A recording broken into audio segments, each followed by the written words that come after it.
Chocolate has a way of tasting like more than flavor. Like time. Like comfort. Like a quiet, private moment you do not have to explain to anyone. Tonight on Curious Nights, we are taking the long, gentle path through the history of chocolate.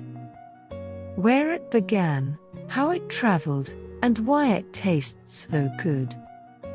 Not as a loud story. More like a slow, candlelit tour through a craft that matured over centuries. Our setting is an after-hours chocolaterie. The front door is locked. The street outside is quiet. Inside, warm lamps shine on a marble counter and a shelf of old recipe notebooks. Everything feels calm, precise, and grown up. You do not need to remember details tonight. This is gentle learning for rest. If you drift off, the story will simply keep moving, softly, without you. To understand chocolate, we begin before chocolate was sweet. We begin with cacao. A tree that grows best in warm, humid regions near the equator. Its fruit is a pod, and inside are seeds we call cacao beans. In the earliest chapters of this story, cacao was not a candy. It was a drink. Often bitter, sometimes spiced, sometimes foamy, and treated with care. In many places, it carried social meaning. Not flashy meaning. More like the meaning of a shared ritual. What makes cacao special is that flavor does not appear all at once. The raw seeds are not yet what you would recognize as chocolate. The familiar aroma develops through a series of steps. Fermentation, drying, roasting, and grinding. Fermentation is one of the quiet miracles of food craft. After harvest, the beans sit with the sweet pulp from the pod. Microbes do their slow work. Heat rises gently. Bitterness changes character. And the foundations of chocolate flavor begin to form. In the chocolaterie, we can imagine this as a row of wooden boxes in a back room. Lids slightly open. Air moving slowly. Time doing what time does best. Turning raw ingredients into something deeper. After fermentation and drying, roasting becomes the next turning point. Roasting does two things at once. It makes the beans easier to work with. And it builds aroma through complex browning reactions. It is where chocolate begins to smell like chocolate. So the first chapter is a reminder. Chocolate is not only an ingredient. It is a process. A long relationship between a plant, careful hands, and patience.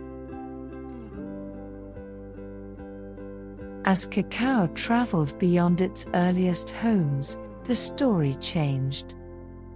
Not suddenly. More like a recipe being rewritten, line by line, in new kitchens. One of the biggest changes was sweetness. Sugar reshaped cacao's bitterness into something smoother, rounder, and more widely loved. Spices shifted too. Different regions preferred different blends. Vanilla became a familiar companion. And milk, later on, would soften the edges even more. For a long time, chocolate remained mostly a drink. Something prepared, served, and shared in rooms made for conversation. You can imagine a quiet salon, late evening, low light, porcelain cups warmed by hands. Chocolate as an adult comfort. Measured. Unrushed. Then the technology of making chocolate began to shift its form. Grinding improved. Consistency improved. And eventually, chocolate could become solid in a way that felt refined, not gritty. Something you could break, bite, and let melt. In the 19th century, the craft became more industrial. Presses could separate cocoa butter from cocoa solids. This made cocoa powder easier to produce and more predictable to use. It also meant makers could control fat content more precisely, which matters for texture. And then, chocolate became smoother still. Long mixing and refining processes reduced roughness on the tongue. Some makers treated smoothness like a signature. Not loud luxury. Quiet luxury. This part of the history is also connected to global trade and large-scale production. The supply chains behind chocolate became complex. For tonight, we will hold that thought gently and simply. Chocolate's comfort has always depended on many hands, often far away. And the modern world is still learning how to make that story more responsible. Now we return to the chocolaterie, to the craft itself. The room is quiet enough to hear a faint hum from a machine in the back. Not a harsh sound. More like a steady purr. This is where beans become a bar. After roasting, the beans are cracked and winnowed. The papery husk is removed. What remains are cacao nibs.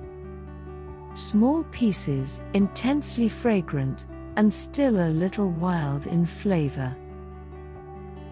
Then the nibs are ground. As they grind, heat and friction release cocoa butter. The mixture turns into a thick liquid called chocolate liquor. Despite the name, it contains no alcohol. It is simply cacao in its most direct, concentrated form. From there, the maker decides what kind of chocolate this will become. More cocoa butter for silkiness. Sugar for sweetness. Milk powder for softness and warmth. And sometimes a little vanilla. Not to make it taste like vanilla, but to round out edges, like smoothing a seam in fabric. Refining makes the particles smaller. This matters because your tongue is sensitive to texture. When particles are large, chocolate can feel sandy. When they are small, it feels smooth, even if the flavor is bold. Then comes conching. A long, slow mixing that can last hours, sometimes longer. Conching changes aroma. It can drive off harsh notes. It can help coat particles with fat. And it can make the final chocolate feel calm and unified. Finally, tempering. Tempering is the quiet art of encouraging cocoa butter to form the right crystal structure. When it is done well, Chocolate sets with a clean snap and a gentle shine. It melts smoothly instead of feeling waxy. In a way, tempering is the difference between chocolate that feels finished and chocolate that feels unfinished. Now we can answer the quiet question beneath the whole story. Why does chocolate taste so good? Not only good, but unusually satisfying. Part of the answer is aroma. Much of what you call taste is actually smell. As chocolate warms and melts, aromatic compounds rise into the back of the nose. This is why chocolate can seem to unfold in layers.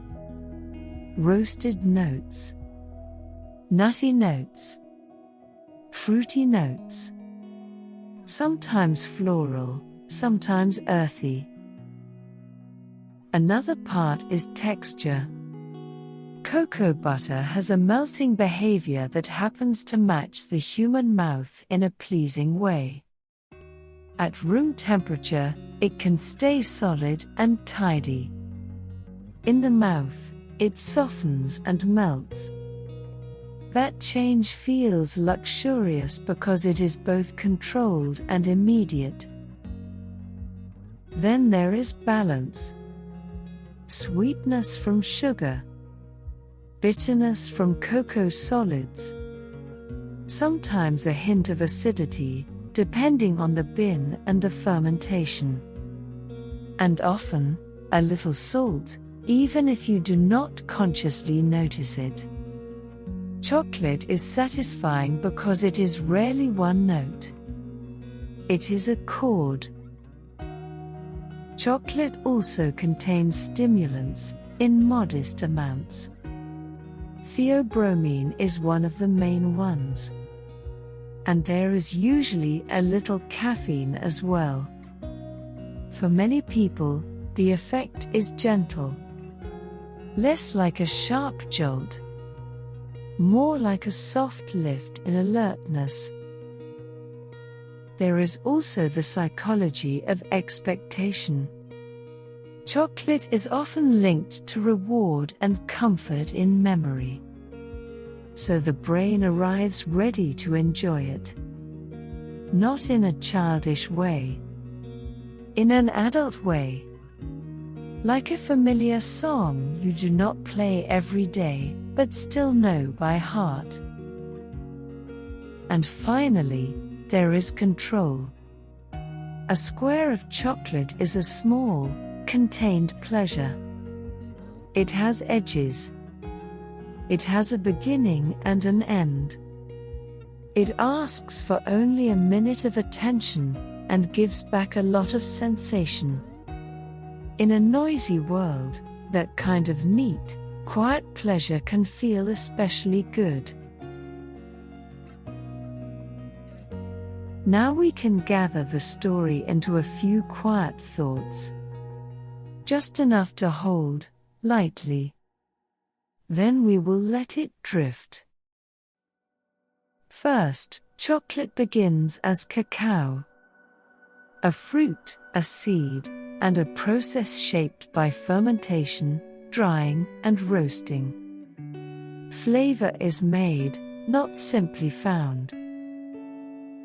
Second, cacao's role changed as it traveled. It moved from bitter drinks to sweeter preparations. And later, into smooth solid chocolate. Third, modern chocolate is a refined craft. Winnowing, grinding, refining, conching, and tempering. Each step quietly shapes aroma and texture. And fourth, chocolate tastes so good because it brings several pleasures together.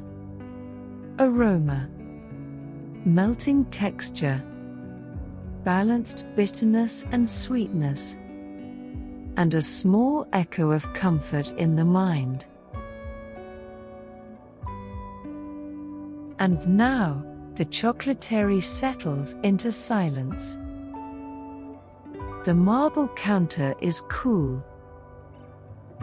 The notebooks are closed. The last warm lamp stays on, not for work, but for comfort.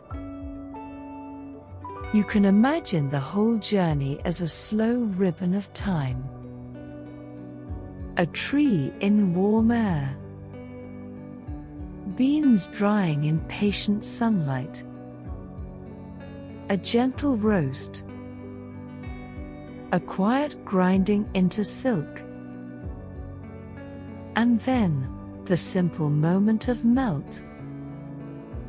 Flavor rising softly. Bitterness becoming round. Sweetness becoming calm. Nothing to chase. Nothing to solve. Just a quiet craft and a quiet mind, both allowed to rest. This has been Curious Nights. The quiet history of chocolate and why it tastes so good. Now you can let the night carry you the rest of the way.